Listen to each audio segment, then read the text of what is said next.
For your listening pleasure, here's Polizzi and Rose, covering the week of media, marketing, and digital content news. This Old Marketing. Take it away, boys.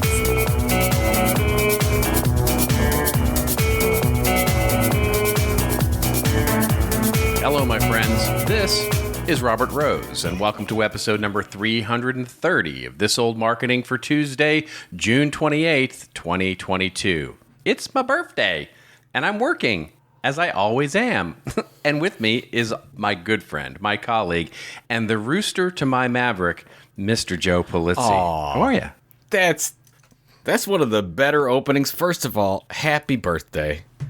Aw, thank you. There's no greater thrill than to be recording This Old Marketing on your birthday, old man. So this is what a treat for you, right? What a treat. Oh, what a thrill. What a thrill it is for me. This is the birthday gift that he keeps giving for 60 minutes, let's say.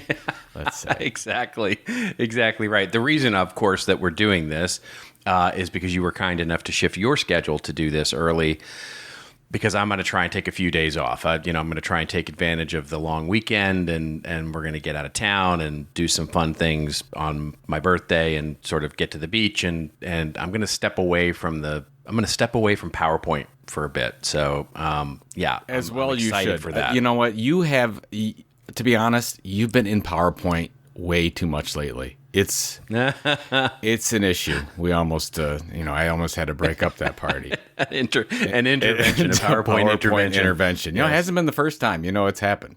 No, it's not happened. the first. To you, and it won't be the last. To you, yes. When you get on your consulting roles and your speaking role, which you had a good couple months of stuff that you were doing, you start getting a little wacky, PowerPoint wacky. Like wacky, I do. Wacky. I absolutely do. And what happens is I get, I don't know if anybody else has this. Maybe I don't think you and I have ever talked about this, but what happens when I get that sort of, I can feel it in my body. I start getting overwhelmed, and I stop making my lists. I stop writing in my journal. I stop, and I start doing thrashy work, and I can feel myself in that thrash. And I have now come to recognize it. I used to not recognize it, but now I recognize it, and I go, okay, it's time to step away from, for a few days, just to sort of recharge the batteries. It's good you can recognize that. A lot of content creators can't, or they just power through, and sometimes they just go down a deep, dark hole. That you know what, and know what's so funny is that that's exactly it. And it was actually the thing that actually helped me the most figure that out was one of my spiritual mentors, someone who I talked to a lot about, just sort of life and all of that. He said to me, you have two choices when you're in that state, which is you can power through stuff. In other words, you can force things to happen. And he said what that does is it just ultimately mentally drains you, physically drains you, and really doesn't get you any further. It's almost like when you're in a dream and you're trying to push your way through that sort of sludge, and the more you push against it, the harder it gets.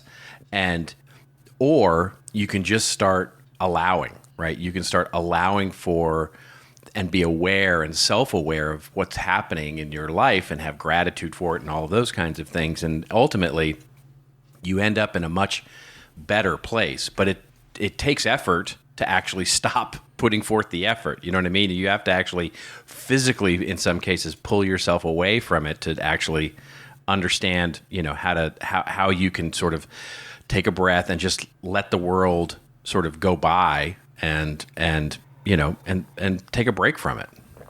I think that's all wonderful advice, especially for somebody going through it. I have to look at what I'm doing for a couple days, and then I say, what do I want to really stop doing, and what do I want to focus on? That's where I get. The problem is I'm in that funk for a couple days until I can figure out the action, because immediately I want to take action. Of course. Then I'm I don't really know what's the right thing. What should I do? What should I stop doing? And then generally it's things you need to stop doing so you can focus on the things that you love, that you're good at, that are really making an impact. That's where it's the couple days of funk that I want to get through that to the action stage. Yeah, that's right. That's right. And getting through that funk and that's when, that's, if you can recognize that and sort of step away and just sort of go through that funk and sort of not worry about the action, I find that the action comes a little easier. A couple things that I want to talk about before we get to the news, but I don't know. Yeah. We have, there's a special guest that just walked in and wanted to say happy birthday. So hold on. Oh, wait. Hello, Robert. Happy birthday. Happy birthday to you. Okay, get away. Sorry, I had to do that. I was given money to do. I was given money to do my early in the morning to do Elmo. Thank you, Elmo. Which, by the way, it's always better after. You didn't have to cameo that, which is really cool. That didn't come from cameo. Nope. Elmo was actually there. That was Elmo 3 cups in. Cups of coffee. I'm sorry. Yeah. Cups of coffee into that. But Elmo and 2 cups is a whole different video that we don't want to go look up. But yeah, Elmo and 2 cups. That's a great band name, by the way. And Elmo and 2 cups. Elmo and the 2 cups. Yes. No, we digress. We do digress on my birthday. Actually, it's funny. I don't think we're going to cover it here because this is a marketing and media show. But you even asked me. Yeah. There's a lot that happened in the last week in the national news in the United States. Do we need to cover any of this? And we probably shouldn't cover it. But, it's just our heart goes out to a lot of people that are dealing with a lot of stuff right now. So, yeah, I think you can acknowledge the anger, the fear, and know that, one of the things that I find troubling is that I don't feel like I want to for me, Facebook is not the place to express my outrage and my, I have for anyone, by the way, for that. For anyone. Well, for those who need the gestalt, I totally get it. I do. I totally understand it that they need to vent and protest and all those kinds of things. And I absolutely understand it. And I'm there. Look, I'm old enough that, when I was in college, I marched for abortion rights. And, and I was at these protests in the early 80s. And so it's not that I'm saying I've done my part, so therefore I'm not going to say anything. But what I understand now it's for me, it's not going to be expressing outrage on Facebook. I have other ways that I'm trying to help that are not necessarily more public. And so when I say I get it, I understand, and I'm hopefully helping. I'm working, and I just, I'm with you there where it's like, we can acknowledge it. I'm not sure this show is the best appropriate place to have the discussion because it's not really our thing. But yeah, I totally, I understand and empathetic. I think to just make it personal for a little bit, what I'm struggling with is talking to and dealing with my children about this. Yeah. Oh my gosh. Yeah. Right. They took it much more serious and personal than I anticipated.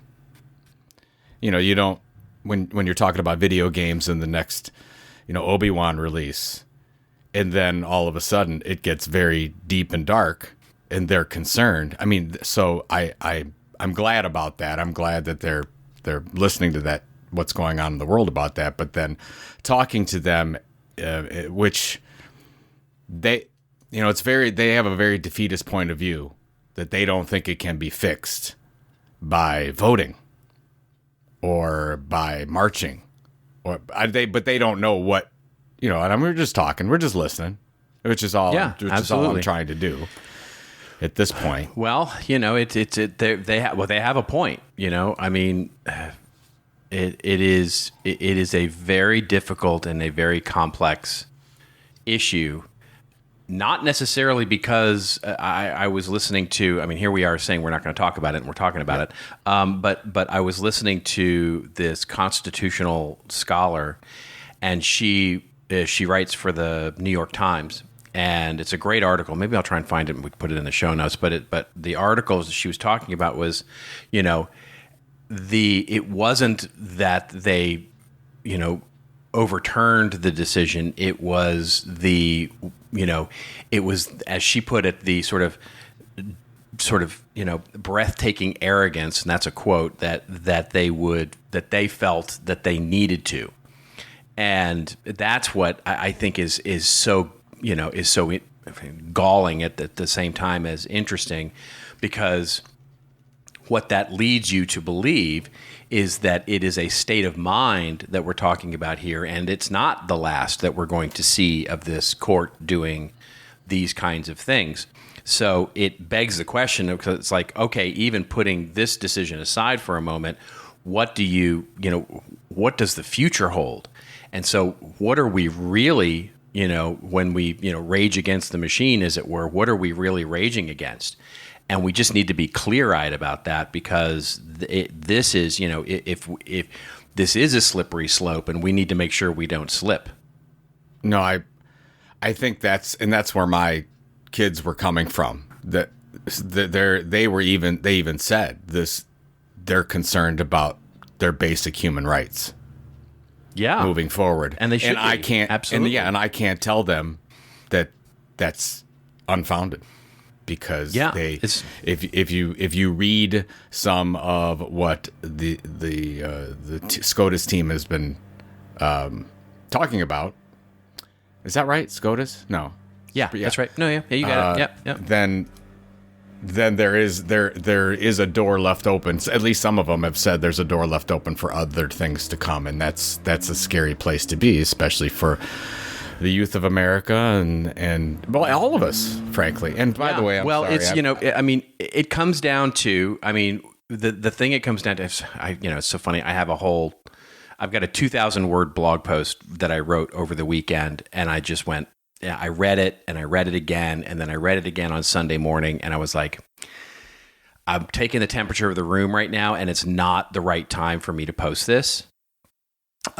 Because it's exactly this, right? It goes into thinking like, what's next, basically? What do we do next? And so just to your point, it's like, what your kids and what we can do is start to understand concepts like substantive due process, right? Which is the basis by which these judges made this overturn, which basically says substantive due process is, it's the 14th Amendment, which is ostensibly saying anything that isn't enumerated in the Constitution goes back to the states. And the states can't make any laws that provide, they have to do it within the due process of law. So what you have is stuff like abortion and interracial marriage and LGBTQ rights and things that have been decided by the Supreme Court that have not been codified into national law. And but the Supreme Court has weighed a decision on it. And so the Supreme Court is now going back and saying, hey, the original decision overreached its federal, mandate, and basically made legislation. And that was really at the core of the argument of Alito's argument is that he basically said that the original Roe court made legislation about abortion, and they didn't have the right to do that. And it was as he said, egregiously wrong decision. Interesting. Which is, again, separating out the actual debate for a moment about, the thing we have to be concerned about is that those other decisions are also made on the same basis. And so I've already seen some news articles coming through that Congress and Pelosi and the Democrats are thinking about, codifying some of these other laws like loving and interracial marriage, and as well as things like, LGBTQ rights and gay marriage and other decisions that have been made there. But that's what we can fight for as citizens, as young people, to codify these rights that have been decided by the courts, codify them into law, make them an act, give Congress, hold Congress responsible and our votes responsible for having them set these things, these decisions into codified law so that we don't end up here again. I think that is the energy that we need to put forward. I hope. What I don't want to come across as is like I'm trying to mansplain something or get, I don't want that energy. I'm certainly conscious of that. But I'm, it's the strategist in me, right? It gets my, that's where my head goes, right? It's like, I want to fix it, right? Just to our point that we were talking about 10 minutes ago with our own lives, okay, great. Let's yell and scream and get our anger out. But then what do we do? Yeah. It's just, it's kind of like the thoughts and prayers, right? Yeah. Okay. Exactly. Enough with the thoughts and prayers. We need to actually take action at this point. Yeah. So, and again, so for those of you expecting a marketing and media podcast, we're going to be getting to that right now. Right. But I'll tell you, sorry for that. Yeah, I mean, shoot, we're neither of us are qualified to talk about a lot of these things. But I have the book 1984 right in front of me. Yeah, my favorite. And I always think about when a decision is made in the United States like this, I always look to that because it only takes one small sliver to insert itself into what's going on, and then you can see a rolling list of other decisions to take away human rights. And I mean, you could say it's science fiction, but part of it's already here. We just have to be careful. Yeah, it is here. It is here. Yeah, about the overreach of some of these things. So yeah. Anyways, all right. Well, you know what? Glad we didn't talk about any of that. Yeah, exactly. I'm glad we avoided the whole topic altogether. I think I brought it up. It's my fault. I'll take the heat no. on that. It's good. You just enjoy your birthday. Don't think about any of these large, socioeconomic, basic living life issues. You just enjoy Robert's you just birthday. You go be a narcissist for a day. You just think about you today. And not all the crazy, like the really important things going on in the world. Yeah, thank you. Yeah. Thank you for that. Yes. I appreciate that. Hey, I know you saved it specifically for my birthday, but there's actually something important that you birthed today, that the Tilt birthed today, and we should talk about that because that is really the core and top story of our news here. Yes, well, I can talk about that. Did you want to do your overview? Like, do you want to talk about all the things we're going to talk about? Yes, I do. We'll talk about that and end the show. No, let's talk about what we're going to talk about, and then we'll talk about what we're going to talk about, and then we'll tell people what we talked about. All right, so we do have a show for you here. We are going to talk about the Tilt's new research that has just been launched literally today in celebration of my birthday. Mm-hmm. We are also going to talk about Twitter and how they are launching some new features for marketers. And yes, again, I mean, it seems like every week we're talking about Twitter launching things. Then we'll talk a little bit about Meredith and some of the magazine companies out there that may be doing some interesting things, trying to evolve to digital in sort of interesting and maybe not so great ways. And then ConvertKit is also launching some new programs here for creators, and we'll talk a little about that. I will have some commentary on Amazon and now how Amazon can be your dead grandma, which is just fascinating to me. And then I'll also talk a little bit about CMOs and how we're starting to see that become a more fractional type of job. And then, Joe, you're going to talk about, what are you commenting on? About brands' investment in different social platforms. I just wanted to talk about it because I don't get some of it, but because I thought if I talked about it with you, especially on your birthday, you will point me in the right direction on my angst over this. There you go. All right, fantastic. Yes. So Joe will be angsty. There we go. Angsty. This is the episode of angst. Angsty in 2 cups. There you go. Another band name. I'll tell you right now, the picture for this episode is going to be Elmo. I don't care what you say. I don't care what the title is. If you can find Elmo wearing a birthday hat, it would be even better. Elmo. Let me write this down. Elmo with B-Day. I have to write everything down. You know what you should do is you should go to that. I don't know if you have an account there, but that DALL-E, that artificial intelligence. thing No. where you can actually tell it to make a picture. Oh, It's apparently pretty What's cool. that? I How have do you not been spell able that? to get accepted yet. How do you spell that? It's a DAL-LE, I believe. I could be getting that wrong. I should absolutely try that. I'll probably get some guy named Elmo and not the Elmo, but. No. I guarantee you would get the right Okay, Elmo. I'm gonna. Maybe I'll do that. Maybe I should do that from now on. We'll see what happens. Maybe. Yeah. Well, you got to get accepted. I haven't been accepted yet. So. You got to get accepted. Yeah, because it's a beta thing, and you got to actually get access. What is to this? it A talent show? Like what? Yeah. What do I have? How much more do I have to prove? Nothing. You being Joe Polizzi would probably get right in because right to the front of the line because you are after all the Godfather of something. Yeah. You should get one for your birthday. I should get one for my birthday. I'm going to send, you know what I'm going to do for you? I'm going to send a note to the folks at Twitter, the folks that I know. And then in 3 years. Oh my God, to get me a blue check? Your blue check. To get me a blue check? Thank you. Yes, I appreciate that. Sorry. It's going to be that kind of show. All right. Let's talk about your research because it's I got a sneak peek copy of it and I got to read through some of it. And the comparison, my interesting thing was the comparison to last year, which seems to be evolving quickly. But what are the major points that you're focused on? Yeah, so basically we came up with our second annual creator economy research. This is called the Creator Next Door, our Raven research with yours and my wonderful friend Claire McDermott helped us put this together. She did a fantastic job with it. We also had some great help from Ann Hanley and Brian Clark on getting this thing launched. Basically, there's a couple things that I wanted to chat with you about in this research. The one thing, which really I didn't anticipate being a key research finding, but only 1% regret their decision to become a content creator. It just fascinates me. It's amazing. Yeah. And what's interesting, we looked at all periods of creators. So whether you just started as a content creator or whether you've been in it for 10 years, just 1% regret their decision. So these are like the most satisfied, work people on the planet. Especially when you look at, they're not all making, millions of dollars. The average, if you look at the median rate of, 50,000 in revenue, since most of these aren't full-time content creators yet.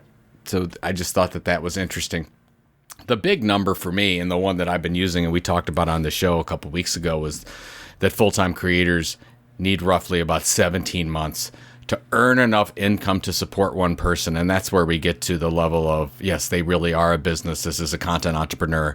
They're actually making it happen. They're doing it. So they go about 6 months until they make $1, and then about 17 months. So, about a year later, and they get to the point where they can actually be self-sustaining with that. And again, you make smart decisions, keep your costs down. Don't go and buy the latest Tesla, if you will, and you can absolutely make it. The top motivator for full-time creators is absolutely independence. It's not about the money. They're in it to set their own schedule, their own goals, figure out their career path. Independence is right there. We also talked about the whole Web3 thing. Most of them have no clue what Web3 is. So, that's right. They can't. They don't know what Web3 is, and they can't tell people what Web3 is. So it's interesting that these content creators are so independent, but they're still really focused. And that's a lot of the headline research, if you will, is most of these content creators that we surveyed feel that they're way too dependent on the big tech players like Meta and Google. So you would figure at some point they would say, well, what alternatives are out there? And there, of course, one of the alternatives is hey, Web3, decentralized. Maybe we should look at that. And then the last thing, I want to get your thoughts on some of these. So this is hard for me to believe because I spent a lot of time in college. Only 6% believe a college degree is required to succeed as a content creator. So I don't know. What do you think? What do you think about the future of education when you have, literally millions of content creators being born every day, if you will, worldwide, and a good portion of them, according to this, over 90% believe you don't need college? Well, I think it speaks to, so there's no surprise that the world of higher education is in a world of hurt right now, right? In terms of seeing itself and people, the consumer seeing it as a valuable thing. Most young people these days don't really see the value in university education other than a way to saddle yourself with some big loans and ultimately have, some letters after your name that may or may not get you a better interview for a job. And certainly not anything that's going to help you be a better entrepreneur or be a better content creator. It's so antiquated, right? I mean, think about what would you even go to university to learn if you're a content creator? Maybe something in the way of being, a business skills. But even then, right? I mean, most, when we celebrate sort of the today's modern entrepreneur, it's usually the dropout, right? It's usually the Mark Zuckerbergs of the world or the Bill Gateses of the world that are college dropouts. And so, college university has a branding problem right now in the worst way.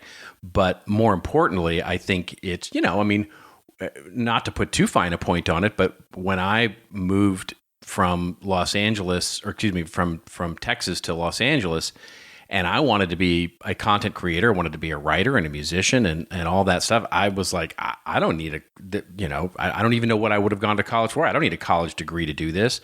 What I learned was that a business degree, a marketing education would have, and the foundational elements of that would have been invaluable in that world. So I actually learned that there was an education that was necessary, but I'm not necessarily sure that these days you need to get that education from a formal university program, because it can be gotten elsewhere. And honestly, probably in a more modern and up-to-date way. So I think it speaks volumes to the value of where universities are right now. Well, it's interesting. I think we talked about this. This is years ago when my youngest was going into a high school honors program, and the teacher there was talking about the fact that your kids don't need to know facts. They can get facts. Well, a lot of different places. It's like what they need to know. They're a click and a tap away. Yeah, what they need to know is how to critically think. That's what they need to know, and that's what the whole program was about. And of course, it got me right away. Like how do you take all these facts and then deduce an argument from that, if you will. But anyways, I just thought that was interesting. But what do you think about the 17-month period? I mean, you work with obviously a lot of content marketers. I think is that 17 months? Would you say that that's relevant to a content marketer as well until they get enough of the qualitative and quantitative measures to say that this content marketing program is working? And now, I know you need it. Time for a sponsorship break. Be back in a bit. So, the sponsor of this episode of This Old Marketing is Zapier. Now, I've heard about Zapier because they sponsor quite a few of the podcasts that I listen to. So, go podcast advertising. Anyway, as part of the sponsorship, they made a little ask of us to actually try using Zapier before we promote the heck out of it. Small enough ask, I thought. So basically, Zapier is supposed to help you be more productive by tying your apps together and creating simple tasks, which I learned are called zaps. So I signed up. Now for my zap, I wanted to keep track of all my calendar appointments into a spreadsheet and then put the name of the person I'm meeting with, their email address, and the date together automatically. Now, I've always wanted to do this as part of lead scoring. Basically, a meeting with me means something important happened, and I wanted to keep track of this. It took me 5 minutes to set this up. Now it automatically populates a spreadsheet for me, and believe me, if I can do this in 5 minutes, you can do it in 3. It's super easy to understand. So now, unfortunately or fortunately, I'm a believer. And I have a bunch of things I want to do with Twitter and Discord to help me be more productive. Seriously, check it out. Go to Zapier.com/TOM to try it today for free. That's zapier.com/TOM.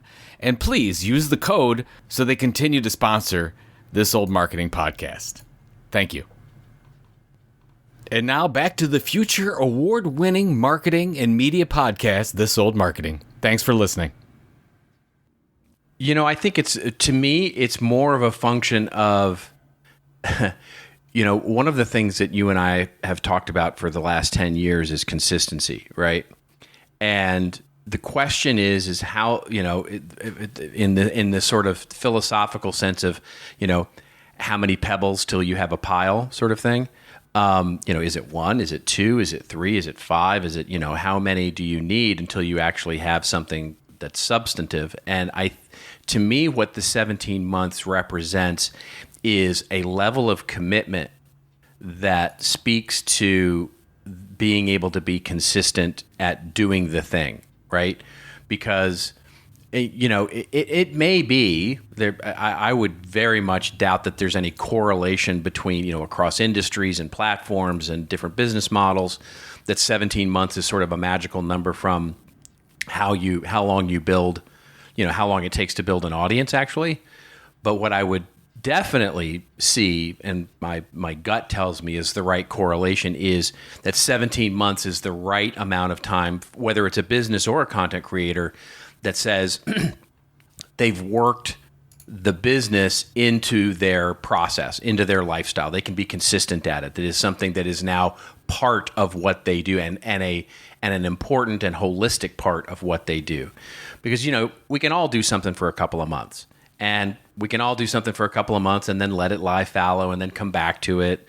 And how many times have we heard from content creators who have really struggled to say, I just don't have the time to spend to this, my day job, my blah, blah, blah, rationalization after rationalization, some of which, by the way, are completely accurate, right? It's not that, they are definitely priorities in your life, but once you have put this into as a priority of a business that you want to start, the most important thing is to be consistent at it over the long haul so that it becomes. And I think then it's a self-fulfilling prophecy, because once it becomes consistent in that 17th month is also the same amount of time that you have been able to find, the time that it takes to find whatever the right successful model is for you to earn enough money to consider yourself successful. I think that's the nature of the 17. I love that it's, by the way, 17 months and not 18 months, because it's it's just specific enough to be believable.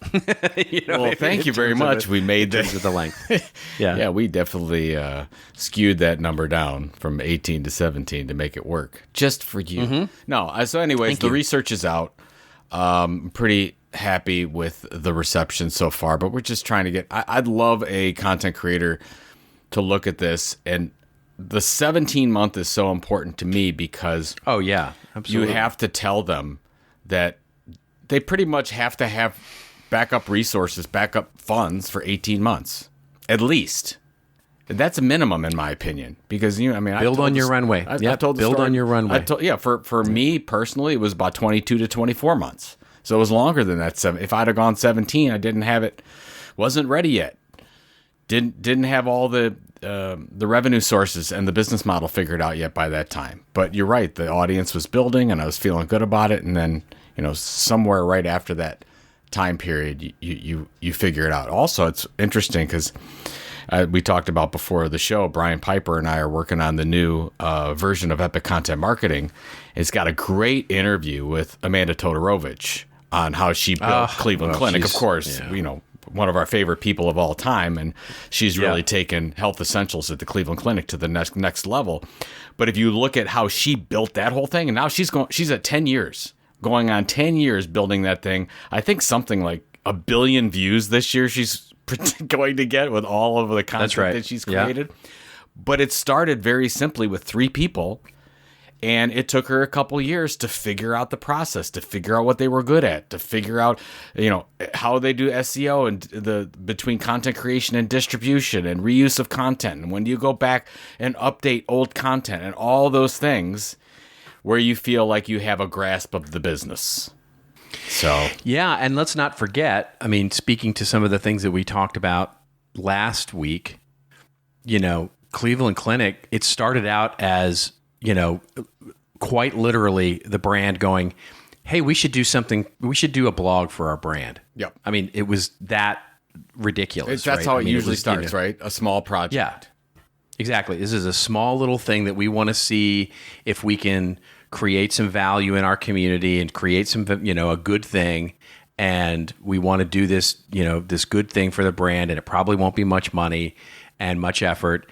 And, what Amanda did was just sort of, she took that bone and ran with it, right? I mean, it was, she just really just absolutely dove in and really created something quite magical. And it was the work and the consistency of the work and constant effort and focus to make it something more, And now you're right. Like she's now, I think her team is now 90 people or something. It's like, it's crazy. I think it's crazy. I think they're even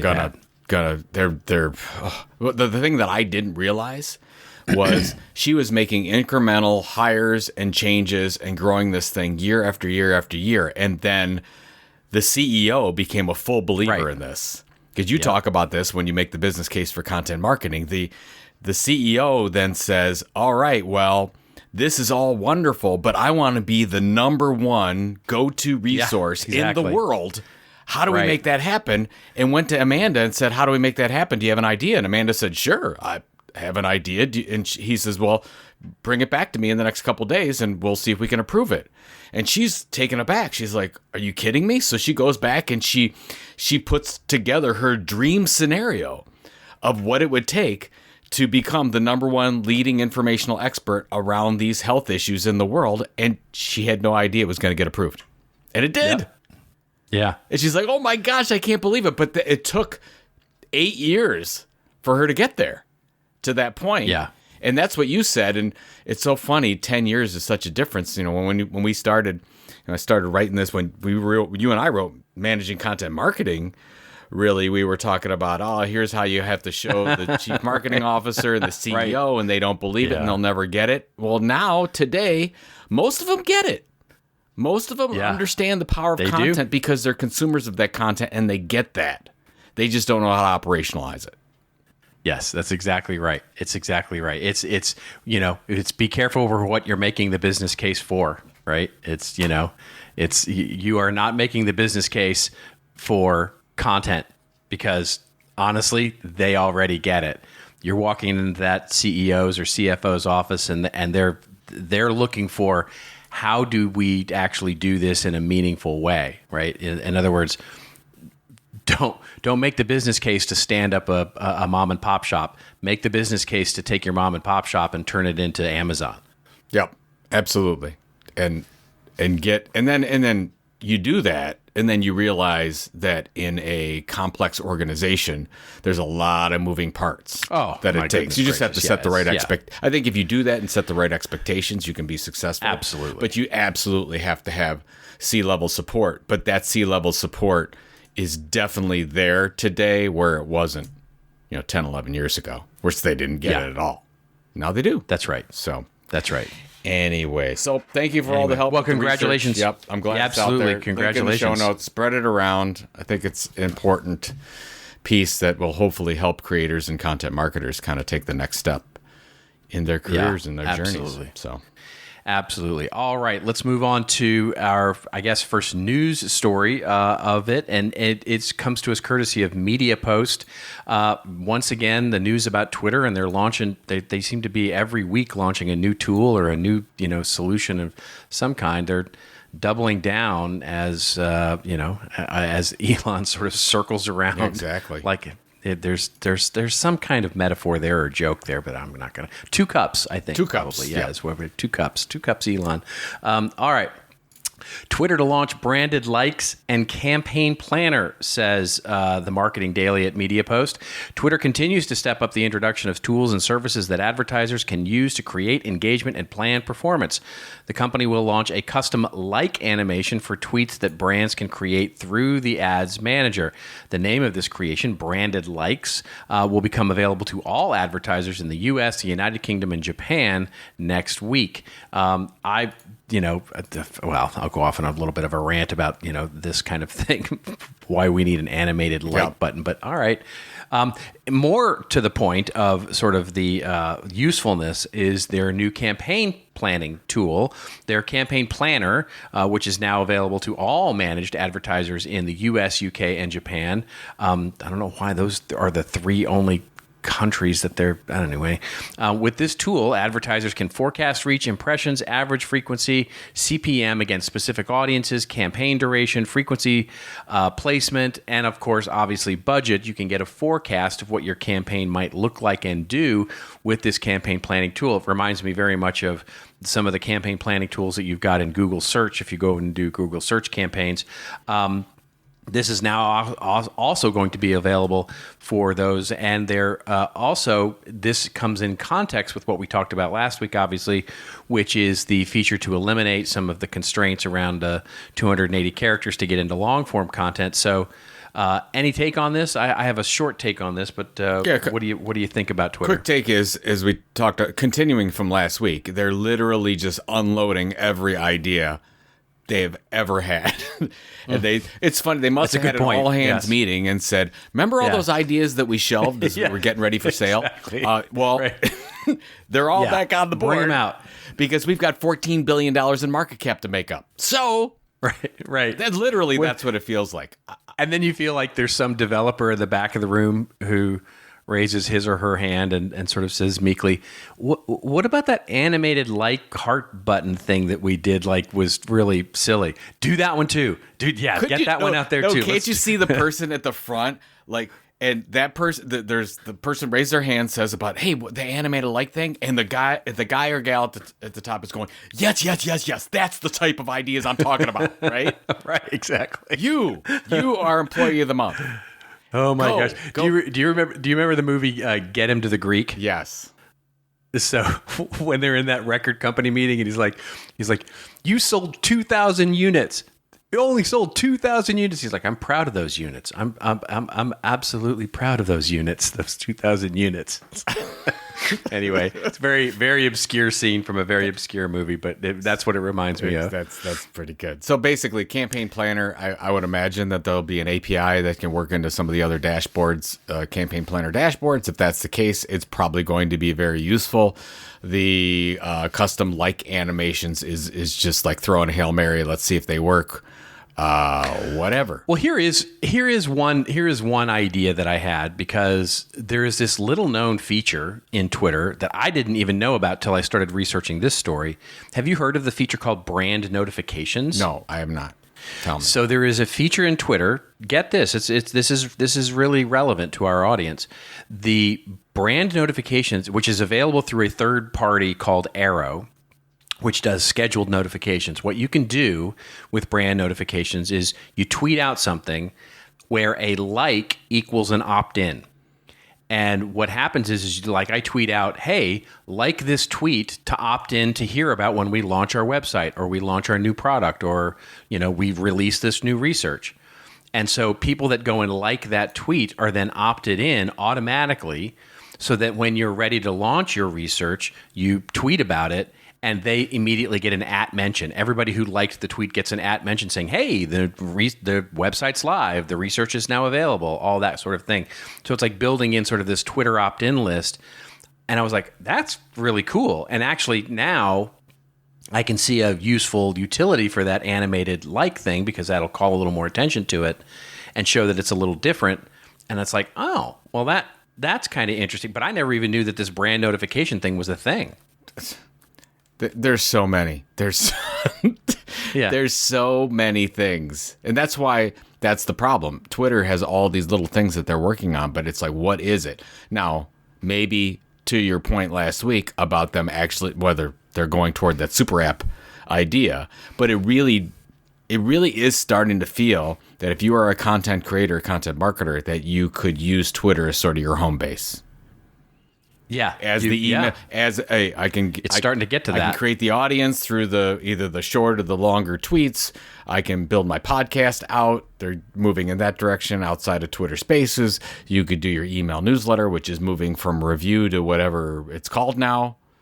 What is it? What's Twitter's email thing? Yeah, review. Yep. Okay, I didn't know if they changed REVUE. I didn't know if they changed the. Well, I don't think that they've changed the name just yet, but it was review, and now they've moved it into Twitter or something like that. Yeah. And then we talked about last week the financialization of Twitter, payments processing systems, whatever, and they're getting there. This thing not so much. Well, this report, I think it's just, and Twitter has another release out. Great, good for them. Exactly. Congratulations. Exactly. Well, the funny thing is that as I said in my news item this week.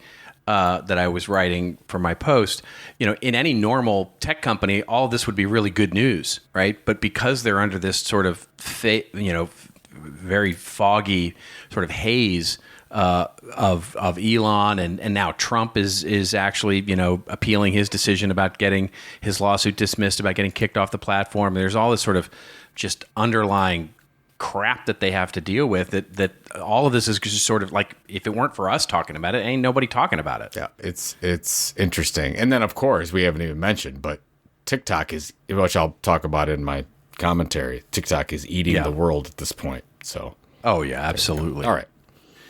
Absolutely. All right, quickly, we'll cover one more other story before we get to Ransom Raves here, and that is just a big, and I love this story mostly because it speaks to print, which is something that you, Joe, have a big passion for. Of all places, this is coming courtesy of the Des Moines Register, which is not a paper that we're going to reference very often. By the way, Des Moines is a wonderful city. Oh, Des Moines is a great city. Love downtown Des Moines. I love Des Moines. Yep. Yeah, Des Moines is a great city. Love Des Moines. And the headline here is Meredith's Better Homes and Gardens and People magazines temporarily halting some print subscriptions. Now, I have a take on this, and I want to get yours too, Joe. But basically, the article opens up by saying magazine publisher Meredith has temporarily stopped sending print editions of People, Better Homes and Gardens to some subscribers, citing a tight paper market, supply chain, and other things, I'm so sure. The New York-based company, which maintains an office campus in downtown Des Moines, sent postcards, which, all right, okay. Yeah, exactly.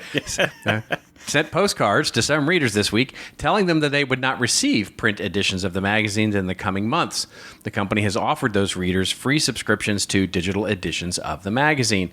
The company spokesperson said in an email Friday that Meredith stopped some distribution to a limited number of People and Better Homes and Gardens subscribers because of a temporary global paper shortage.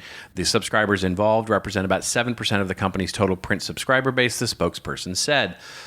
Basically, that's the end of the article. It does go on a little bit around how paper shortages are impacting other publishers, etc. But I definitely have a take on this that's even broader than. No, I want to hear. I want to hear your take. Let's hear it. Go ahead. Okay, so to me, there is a trend going on right now in brands, and I was actually having a really interesting discussion on Facebook with a good friend of the show, Mitch Joel, and we were talking about travel, because right now business travel especially, is just broken.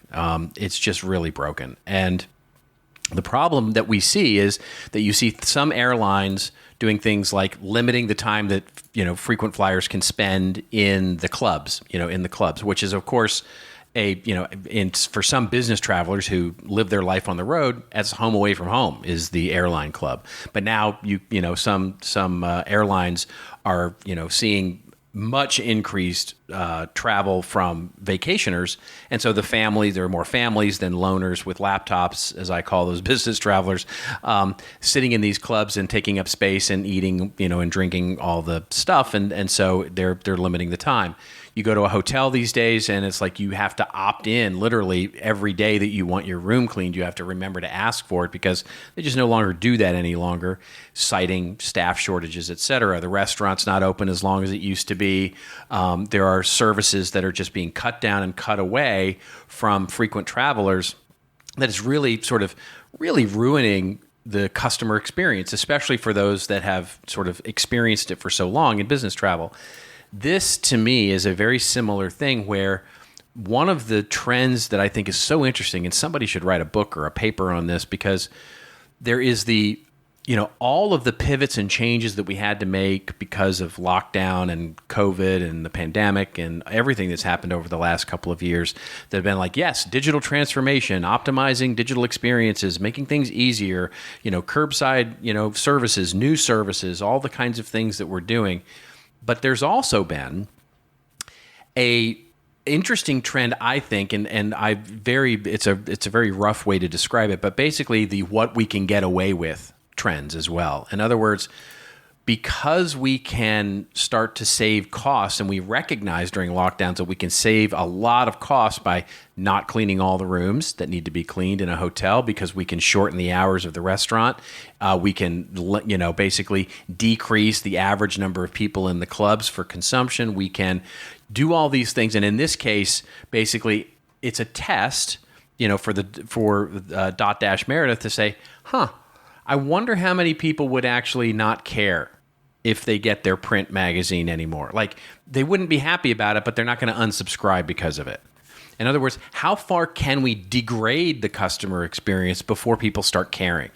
That's, I think, an interesting trend that's going on right now in business is sort of this calculus of saying, how much can we actually degrade the experience for customers before we get to a point where people won't buy it any longer?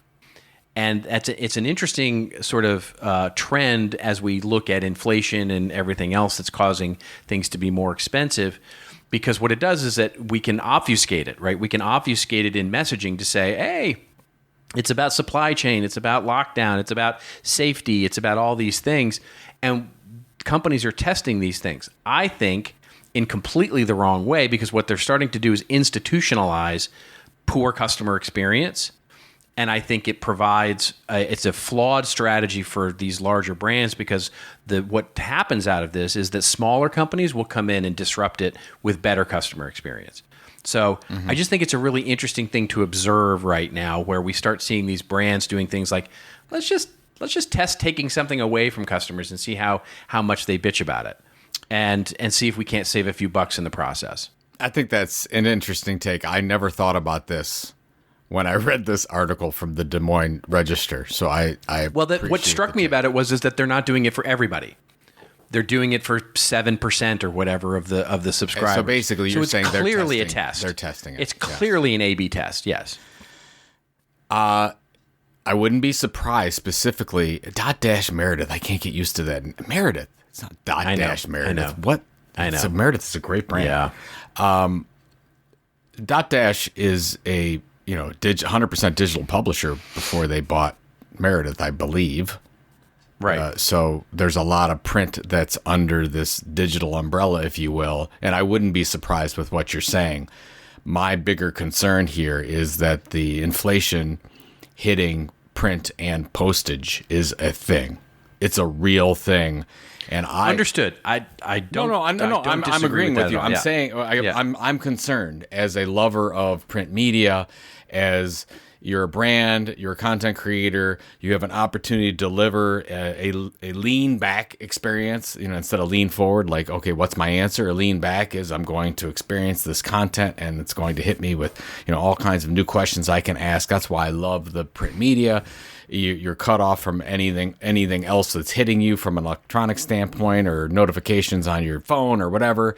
It can be a truly separate experience that you can create for your reader, but you're getting into some cost structures that might not be even possible going into the future because of this, because of a print increase doubled with a postage increase that's coming, and it's concerning that print as we knew it is going away. Now, that said, I'm expecting that the holiday season for Amazon and Walmart and others is going to be huge from the print catalog standpoint, because they can actually track it. Totally. Yep. Absolutely. And then, of course, QR codes are back. Just take a QR code of this thing and you can buy it in 2 seconds. So that integration is amazing. But I think from a purely, I'm subscribing to this educational or entertaining publication, it's going to be very hard for publishers like Dotdash, or digital publishers specifically, to justify that, especially if they do this test run and it says, oh, they'll just pay for the digital, or they've got an iPad or whatever. And of course, we don't have to charge them as much, but we lose all this cost. Yep. So, it's fascinating to me because one of the, so I did a little more digging into the travel stuff as I was having this conversation with Mitch, and what we're starting to see is the rise of these disruptive small companies. It's like there's one in particular called JSX, and I don't get any money from them or anything. I'm just mentioning them because they came top of mind. But JSX is this small little airline that flies out of small airports. They fly out of two, LAX and Burbank here in LA. Now they're private jets. They're small, sort of, 25 to 50 seater jets that go, up the coast to San Francisco or to Oregon or Washington, or as far east from here as Dallas, right? And the price of that experience for a business traveler is about 25% more than the average plane fare. But with that, you get a business class experience. You don't have to go through TSA because it's a private jet, and you basically pull up, they valet your car, you get on the jet, you go. And so if I'm going to San Francisco for business, or if I'm going to San Francisco or Dallas or, Arizona or Vegas or anything like that, all of a sudden that makes a way more sense to me. And the viability of that completely depends on the degradation of the service that airlines are providing to business travelers.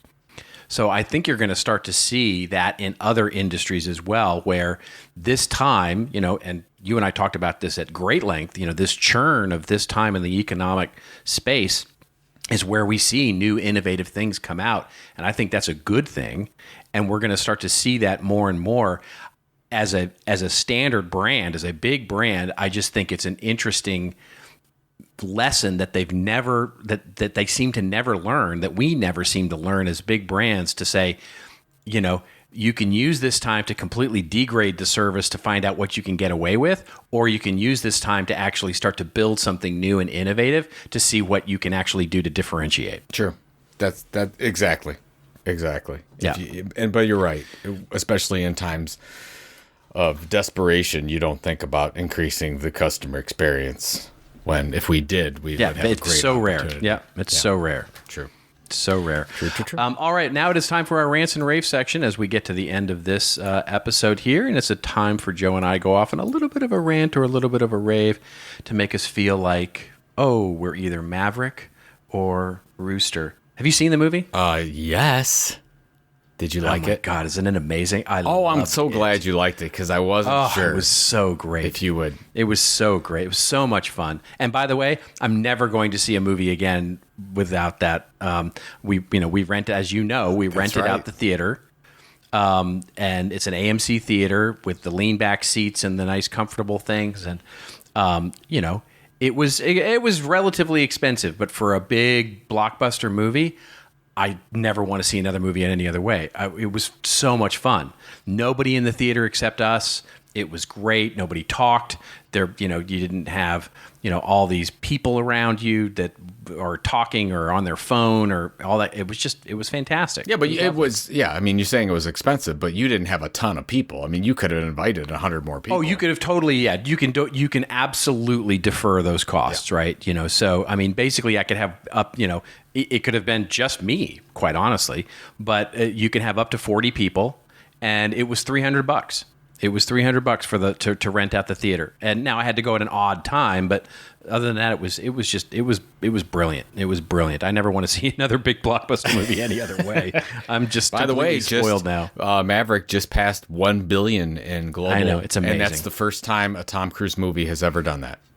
It's amazing, and it is so well deserved. It is such a fun ride. It is a fun. It's cheesy. It's sappy. It's everything Top Gun the original was and more. It's just so good. He looks like he's 35. It's just wrong. It's just wrong. It's just wrong. He's my age, right? So it's like it's just wrong that he's that that old and looks that good. Prof G was talking about it because he loved the movie as well. And he said, why didn't they have Meg Ryan or Kelly McGillis in the movie? Because they look their age. Tom Cruise does not.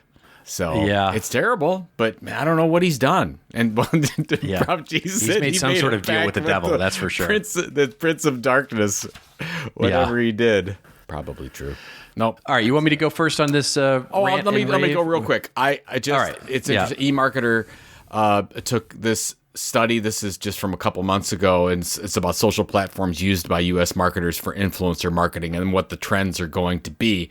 And it goes from 2020 up to what we think is going to happen in 2025. There's just a couple of things. 84% by 25 are going to be on Instagram. Maybe we should just look at what they're doing now for 23. 76% planning on using Instagram, 49% onto TikTok. The fastest growing areas are both those. The slowest growing are, Twitter, not much growth there. A little bit of growth on YouTube, but for sure it's all video going on. And my question, Robert, and you don't have to answer this, when I saw this one, I'm like, are these brands really creating consistent video strategies on these platforms, or are they just doing interruptive advertising?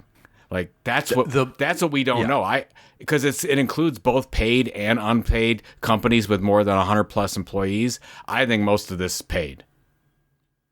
I think you're probably right that most of it is paid, and additionally, there's another category in that Venn diagram of paid and unpaid, which is bad unpaid content, right? You know what I mean? In other words, very promotional unpaid content, which I see all the time on TikTok. Yeah. Which is like, it is an influencer, quote unquote, content marketing, quote unquote, video, but it's so promotional and over the top. You're like, all right, really? And it's so, I think marketers are likely to really look at TikTok, unfortunately, in the same way that they looked at YouTube, which is it becomes a dumping ground for all of our video.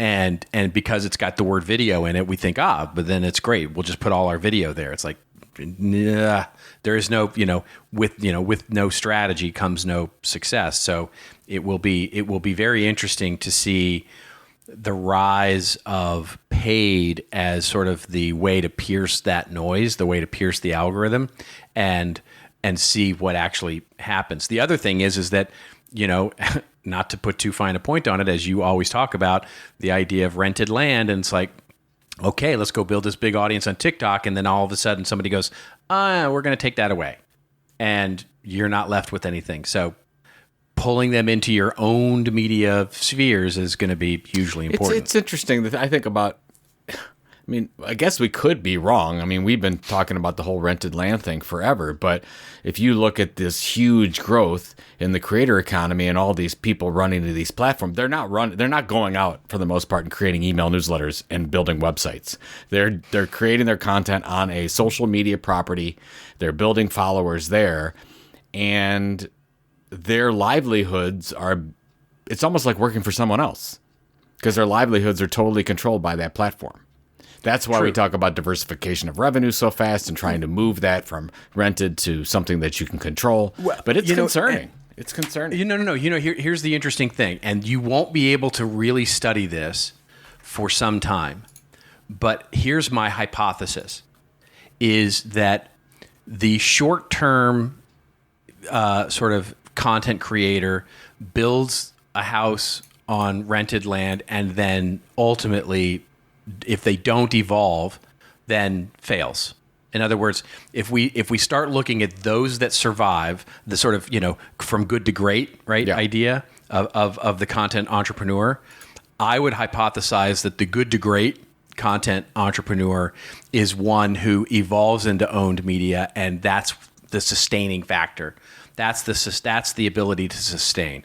It's like if you want to spike up and become an influencer on social media, it's relatively straightforward to go build 1 million people, to your TikTok audience. it's an entirely other thing to transfer that million people into something that's a sustaining business. I think that you're absolutely right. I mean, when we heard our good friends Wally and Amanda at Creator Economy Expo talk about accidentally Wes Anderson, say that same thing. They stay up at night and they're concerned about that. They've got over 1 million followers on Instagram, but they're moving that slowly to their website and email newsletter, and they're making that transition. Yep. John Lee Dumas is another one, another great example of that. Entrepreneurs on Fire. Yeah, absolutely right. All right, what's your commentary? All right, I have two very, very quick things that we'll link in the show notes here. The first is, this is, it's just crazy to me, but there is a new situation here with Amazon. It's hard to believe that this actually exists, but it does. And we'll link to the Variety article that talks about this. Basically, Amazon now has a feature on the Alexa platform that basically allows you to play Alexa the voice of anybody, and basically your dead grandmother or your passed away father or whoever it is. And then using AI, it will then transform Alexa's voice into that voice. So that theoretically, you're, and this is what the demo actually shows, is a young boy saying basically, "Can Grandma finish reading me The Wizard of Oz?" Oh my God. And so your dead grandmother starts to read you the story. That to me is just, I think we've reached peak sort of silliness when it comes to this kind of thing. They already have, by the way, voice synthesized for Shaquille O'Neal, Melissa McCarthy, and a number of other celebrities. But this one is really just sort of that's not too far away from the movie Her. Where, it's just they were taking like famous scholars and putting all their works on using AI, and then that person would talk. You could talk with that person at any time, and they would continue to learn and communicate with other people, but they were totally not a person. So, that's right. That's right. And I believe, I certainly know this was true in the documentary, that Val Kilmer, in his documentary, much of his voiceover was actually done by an AI. Is that right? I didn't know that. Yeah. Yeah. And then I think I read this. I may be getting this wrong, so big old caveat star here. But I believe the voice in Maverick, no spoiler alerts here, but Val Kilmer's in the movie. I think that when he speaks, it's actually AI. I think it's actually not his Really? real I thought voice. that was him. But yeah. All right. The last quick article is from the Wall Street Journal, and I just wanted to link the article more than anything else because I think it's a really interesting trend, which is top marketers are seeing the value in part-time fractional CMO jobs, and it's basically the rise of the fractional CMO. We've talked at some length on this show before, I have anyway, about the shortening tenure of CMOs and how that might not actually be a bad thing.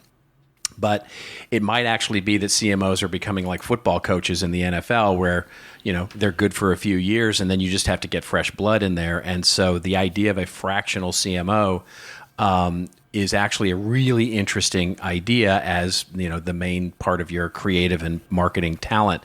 So I just linked to the article. One of the things, this happened in the Experience Advisors community. Actually, one of the community members, Andrea, actually said, well, what does this mean for marketing? Does team loyalty and employee loyalty and team building and all that sort of thing? And I actually looked it up. So the average tenure of a CMO right now is 40 months. So just a little over 3 years. The average tenure of a marketing practitioner right now is 2.6 years. So interestingly, there's less loyalty from the marketing practitioner side than there even is on the CMO side. So it may be, and this is the broader trend I think is a question. I have no conviction on this, but I just think it's an interesting question. It may be that marketing full stop is a fractional role within business. In other words, we start bringing in teams, special free agents and all those things to win Super Bowls, and then we sort of rebuild the team in a fractional way. And a lot of what we see is now independent people becoming marketers and moving from company to company instead of agencies. I think it's a really interesting thing to watch. Interesting. Well, especially there's so many openings right now. And I mean, it's so many openings. It's definitely a buyer's market when it comes to looking for a marketing job. So there you go. There you go. All right. Interesting. Well, how are you going to spend? I know you're taking a couple days off. I am going to take a couple of days off here and then get into the long weekend and then come back all rested and fresh for Tuesday. And basically I'm just going to go to the beach. I'm going to the beach with my wife. We're going to hang out. Going to drink a lot of tequila, walk on the beach, do some things, maybe go out on a boat, all that sort of thing. I just basically step away from anything digital for about 4 or 5 days. Well, that's good for you. Just don't go out on an ice float. And you? How are you going to celebrate my birthday? What am I going to? I'm going to the Cleveland Guardians game today, actually. Nice. What I'm going to do. Very nice. Yes, it's a beautiful day in Cleveland, Ohio. We're going to go out and enjoy some baseball. I have a date to the game. That date is my wife. Yay. Yes. And you just celebrated an anniversary. We did. Yes. She has, basically she put up with you another year. I just shake my head in disbelief that she just continues to double down on me, and I tell her decision making is faulty. I don't know if it's doubling down as much as it is not chasing bad money after good, I think is the... Well, true, but she's also probably exhausted. She's like, you know what, you're good enough. Exactly. It's just easier. It's we're like this with our used car. You're just easier. It's easier not making a change. You don't want to go through the hassle of all the getting the new insurance and changing the plates and the new sticker. Exactly. It just stick with what you got. Pain in the ass. Yeah, exactly. So that's it. Okay. Well, enjoy the rest of your birthday, my friend.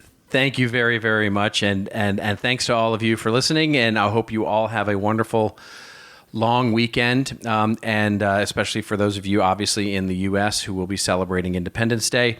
That is it. We're signing off. In the meantime, if you want to see all the show notes or anything like that of this goodness of the podcast, then you can get all of those episodes, including the other, if you feel like listening and binge listening to all the other 329 episodes, get on over to our site, thisoldmarketing.site. You can do things like leave us a review. You can convince other people to subscribe to this thing. All those things. Remember the Twitter questions. Special thanks to Heath Dingwell at Heath Dingwell on Twitter for sending us over some show stuff. We recorded early this week, Heath, so didn't get a lot of those stories in. But thanks to all of you for posting show ideas and story ideas. We really love it. Hashtag us up at This Old Marketing on Twitter. And until we meet again next week, remember, it is your story to tell. Tell it well. See you next week on This Old Marketing.